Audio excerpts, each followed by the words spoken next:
There's actually a new poll out today showing Zoron overtaking Andrew Yeah. Cuomo in the Yeah, New yeah. York It's City like primary, 51, which it's like 51 to 48 or something.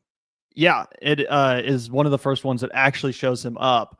So I'm definitely optimistic that Zoran could take this. What I am interested, though, in your opinion, is how ranked choice voting will factor into this, because I know there's multiple rounds of this kind of tabulation that will occur. Sometimes someone who's lower down in the polling, like a Brad Lander or something, but maybe gets ranked number 2 a lot, could jump up due to that. So how do you think that's going to factor into this, even if it looks like Cuomo's on top at the end of tomorrow night, or Zoran's on top at the end of tomorrow night? Do you think the ranked choice voting thing could provide a little bit of a wrench in the system that could surprise people with a shocking result? And how do you think all that's going to turn out? Yeah, I mean that's what it looks like. It looks like right now, kind of consolidating around Zoran and around kind of the working family slate has done that, because it looks like right now when they actually go through factoring it, piece by piece, like I think Cuomo gets like a bump in support, like a tiny one, but it seems like Zoran goes from like kind of a middling figure to like overtaking Cuomo because of the ranked choice voting. It's all the other candidates that somewhere along the ranking, right? Like maybe he was first, but also maybe he was other things. So it seems like he's bumped up pretty far from that specifically. And I was kind of surprised. I mean, maybe I shouldn't have been, but because the whole point of the ranked choice voting is that different ideologies, because it is so contentious in New York City, and because there's so many people in New York City, obviously they're going to have like 15-person mayoral elections. You know what I mean? Like everybody thinks that they should be the mayor, and then you become the mayor, and you can't really do that much as the mayor, which is another thing that I do think people have to talk about, tempering their expectations about what what a progressive or democratic socialist mayor could actually do, because the mayor can't do a whole lot. Like there's stuff he can do, like the rent freeze thing, but like there is a lot of stuff that I think is gonna be Well, some harder people to have do. talked about that too, how Zoran, it's not like he's running on fucking Medicare for all. Like he's running on like making the buses free and like stuff that he can do. But yeah, I mean, it's not like he has this sweeping power to just overhaul the entire fucking city. So I agree with that. People should keep their expectations tempered, but I think it'll be a huge, like more so than what actually happens to New York City. I think it'll just be a huge piece of proof that a progressive ideology can win. That people are getting excited about progressive and socialist candidates, and I think it'll really provide the necessary energy for the left going into 2028. That's what I'm really concerned about. But obviously, I don't live in New York City. I'm sure there's lots of things on the ground that people will see improved. Yeah, I mean, the city is interesting. I don't really like. I've because of like what's happening right now with the division of powers with like the New York City mayor. I've actually wanted to read more about it. I like downloaded a couple books and haven't started them. But like there was like the 1976 debt crisis right before like kind of the neoliberal turn in America, right? Like this was kind of like the canary in the coal mine in New York City, where the banks kind of foreclosed on all of the loans that the city had taken out, because they were taking these large loans out from banks in the city. And then they actually did, under like LaGuardia and under these different earlier, like, kind of New Deal era mayors, like going on from that period, like they built like a sustainable, at least for, while America was doing good, not as much, I guess, in the 70s when America started doing bad, but like, sustainable kind of municipal, like social safety net here. Like it was like the cushiest, the best social safety net kind of in the entire country, just for the city, not for the whole state of New York. And part of the whole like turn to neoliberalism, like the canary in the coal mine, was Gerald Ford basically telling New York City to go fuck itself. There's like that famous headline, Gerald Ford to New York City, go to hell or whatever, or drop dead. Drop dead. That was what he said. That's interesting. So yeah, I feel like you never hear about Gerald Ford, but maybe he's more he's influenced things more than we give him credit for.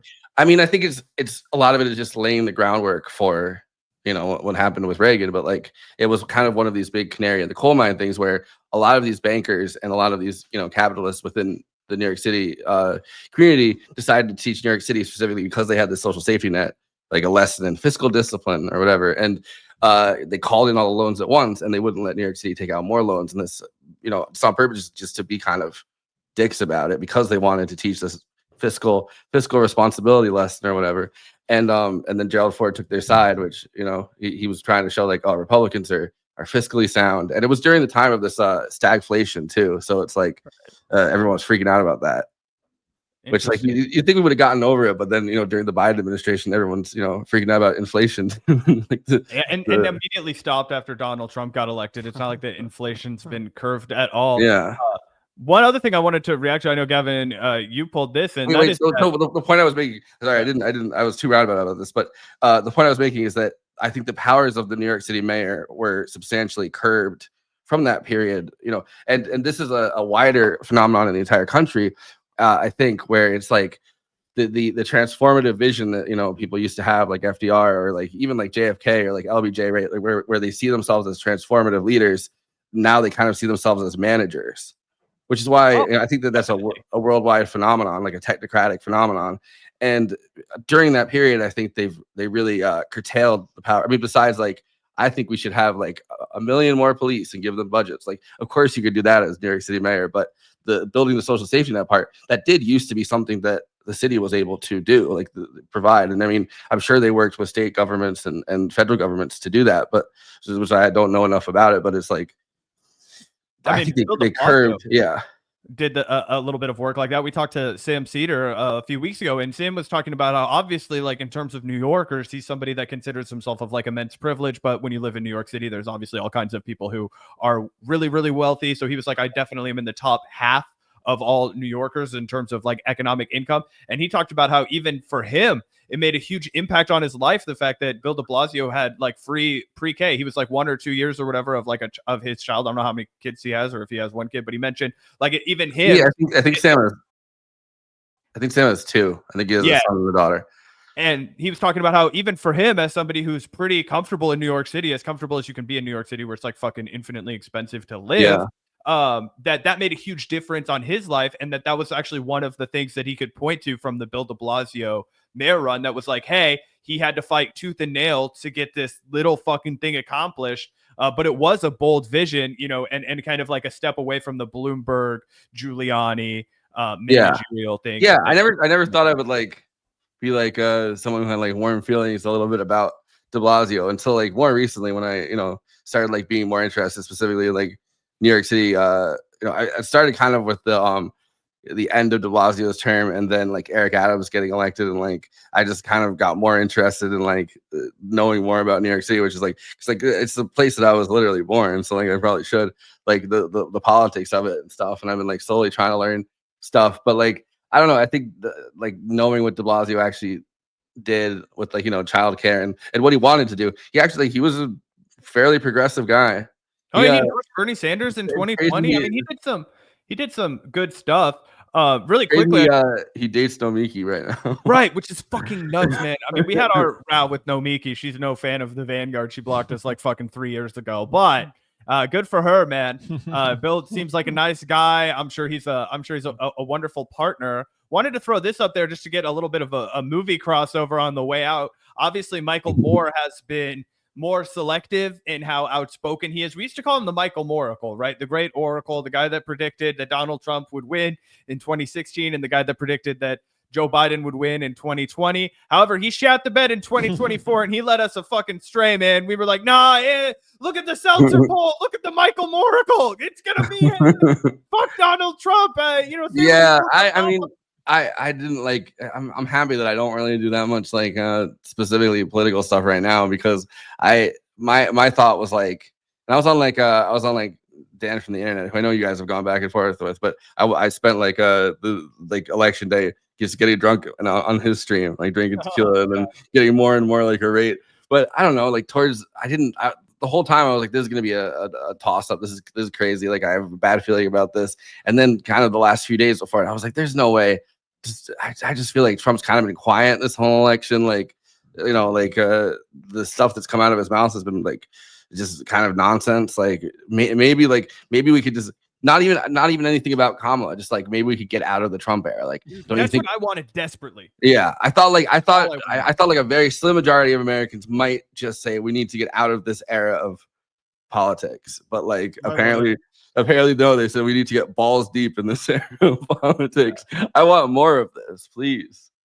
But yeah, super cool to see, Michael Moore weighing in, endorsing Zoron. He says, please vote for Zoran Mamdani for mayor, an amazing human being, a fighter for justice, and finally a chance to have a mayor who's on the side of the people. He will tax the rich and make life easier for the poor. Working people will run the city, not the oligarchs. How does a creep like Andrew Cuomo, who just moved to the city last year to run for mayor, even think he should hold office again? Oh, right.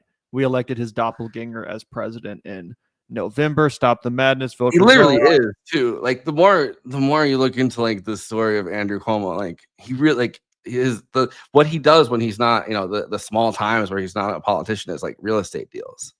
So it's like and he works for a guy that made Jeffrey Epstein his partner pretty much in his to like help him like launder his money. Like Cuomo actually, and so he's done like several very strange like Bahamas, Dubai, like kind of real estate deals with like this real estate office. Like he really is just Trump's doppelganger.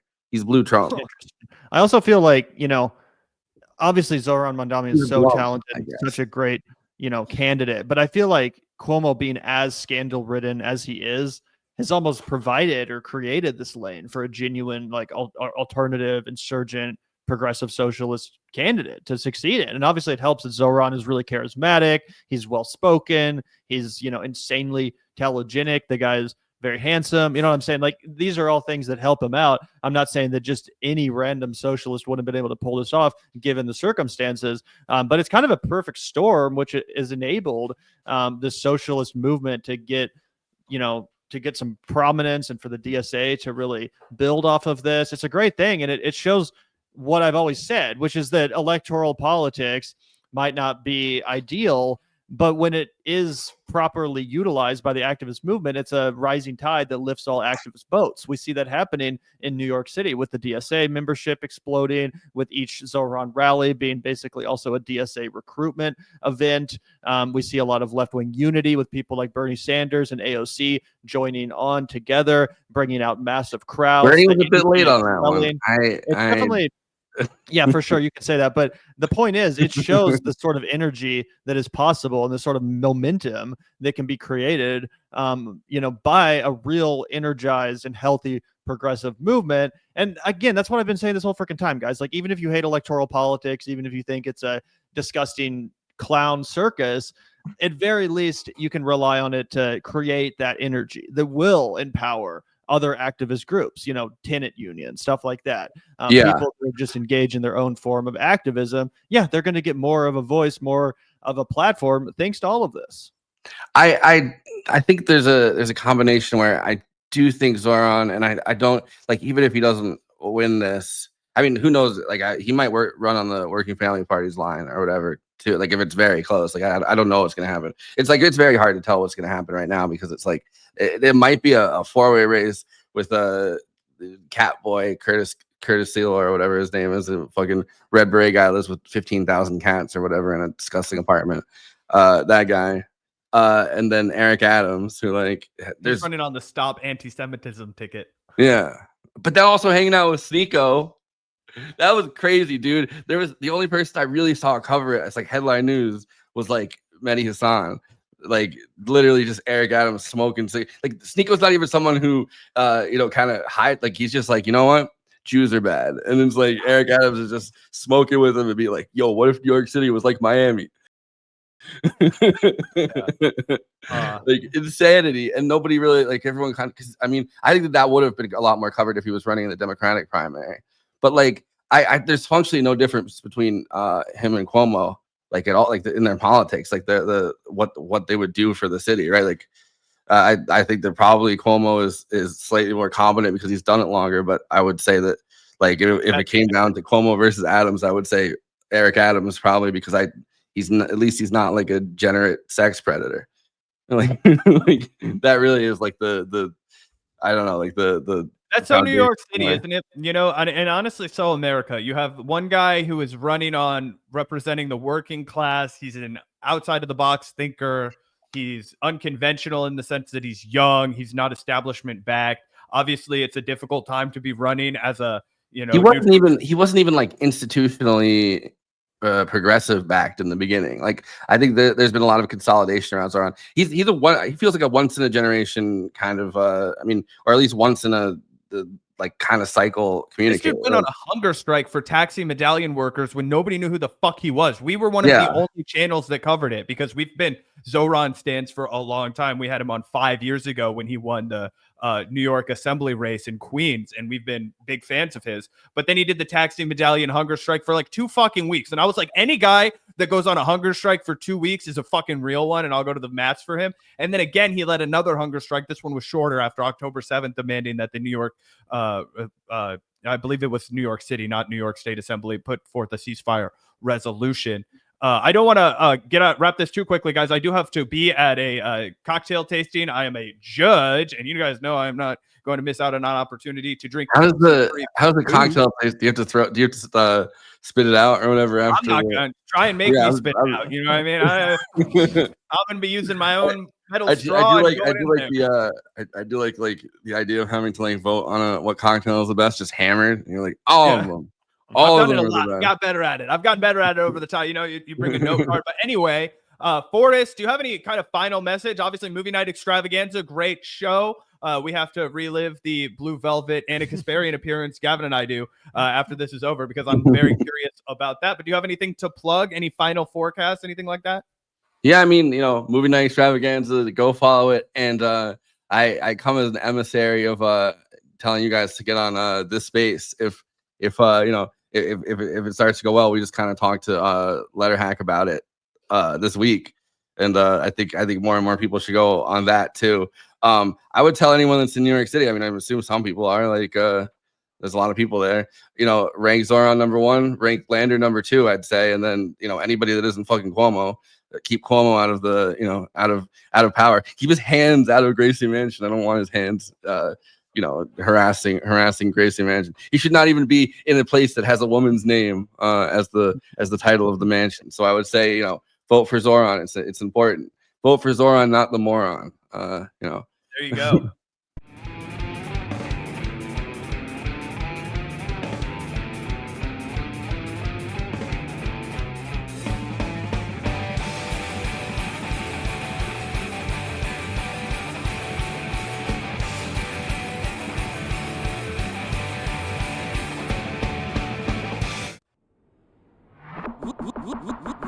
Look out the door if you hear an ambulance. The Vanguard will be there, sir. The Vanguard will be there, sir. The Vanguard